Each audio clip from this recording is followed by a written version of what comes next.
Between the two great wars, the world did not rest, it only changed pressure. The guns of the First World War had fallen silent, but silence is not the same as peace.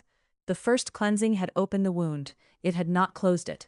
Then electricity entered ordinary life. Motors, lamps, radios, wires, and circuits brought invisible forces into the home. Lightning had been domesticated, but not all lightning follows the safe path. This is part 15 of Secret Societies, Karma, and the Final Decision. Heaven does not reveal every law at once. Chapter 8, The Safe Path of Lightning. Between the two great wars, the world did not rest. It only changed pressure. The guns of the First World War had fallen silent, but silence is not the same as peace. Europe was wounded. Nations mourned their dead. Veterans carried home memories that could not be spoken cleanly. Empires had broken, currencies trembled, and old resentments moved beneath the surface like heat under stone. The first cleansing had opened the wound. It had not closed it.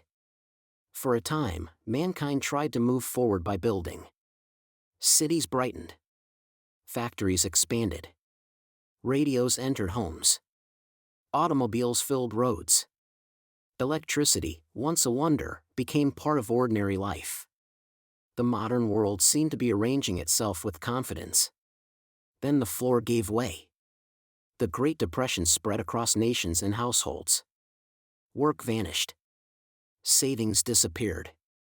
Men who had survived war now stood in breadlines. Families were forced to discover how thin the wall between comfort and desperation had always been. This, too, was pressure. Not every soul needed the battlefield in order to meet its karma. Some needed the slow humiliation of loss. Some needed to learn dependence after lives of pride. Some needed to give when they had little. Some needed to receive help without shame. The Depression squeezed a different layer of mankind. It reached those who had not worn uniforms. It entered kitchens, farms, offices, and streets. It tested patience, dignity, generosity, fear, and despair. It forced people to ask what remained when money failed to tell them who they were. The war had burned through terror. The Depression burned through security. At the same time, another current was accelerating. Science had begun to look deeper into the right-handed world. The right-handed world was the world of measurable law, motion, charge, field, force, molecule, current, and machine. It was the side of creation that could be touched by instruments and repeated under controlled conditions. It was not the whole universe, but it was real, orderly, and powerful. Mankind was learning its grammar. The laws of electromagnetism were being named, harnessed, and placed into service.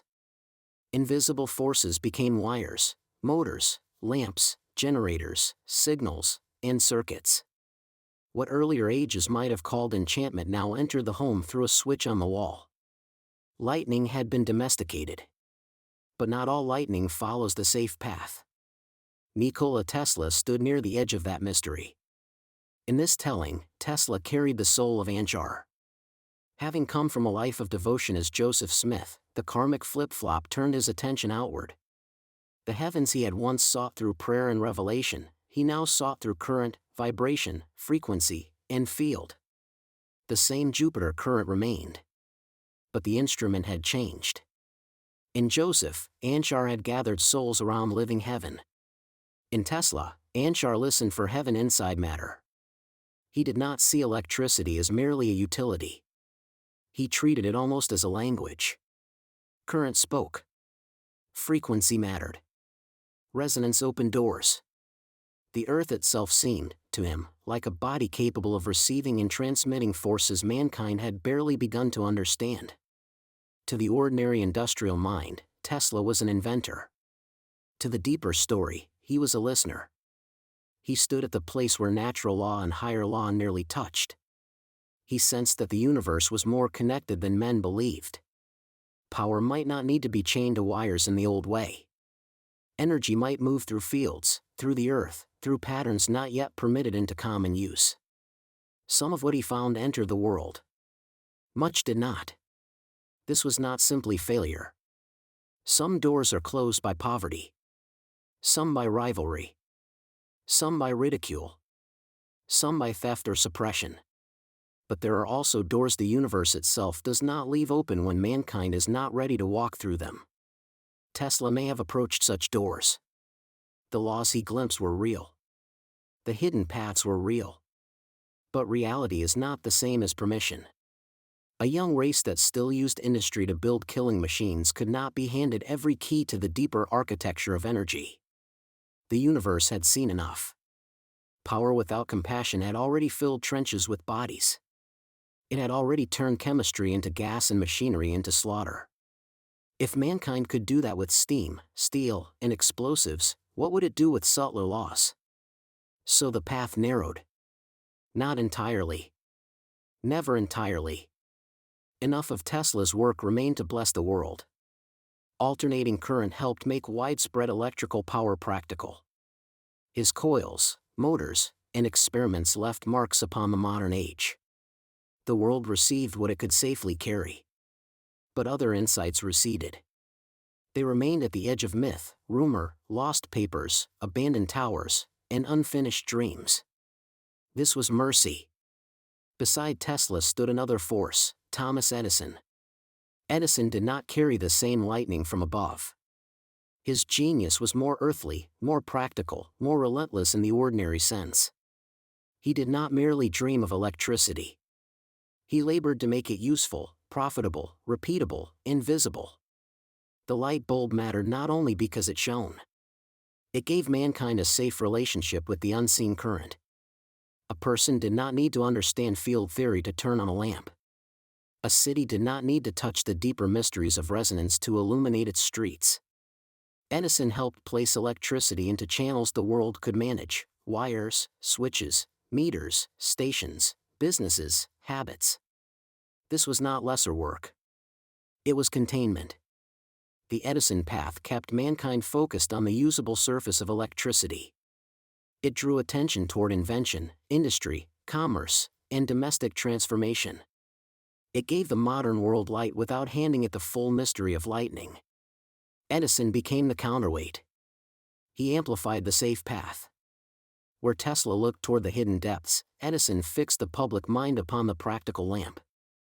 Where Tesla touched the strange edge of frequency and transmission, Edison helped bind electricity to infrastructure.